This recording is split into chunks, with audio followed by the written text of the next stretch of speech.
Now what you can see is, someone asking how I show. See how I've done it on an angle, yeah?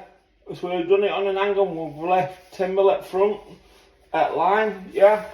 Now that allows us to get it in like that. Look at that. Now that is what you call a perfect fit. Now a lot of you out there pretend to be the best, where I am the best. Do you know what I mean?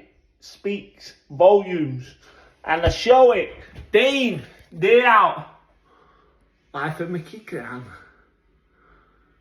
See, no fancy gimmicks, no fancy tools, just me, my brain, and my planer, and that's all you need. But look at that, it's just like a work of art. See? I haven't even been stuck in yet. We need to take it out, seal all the ends, put it back in.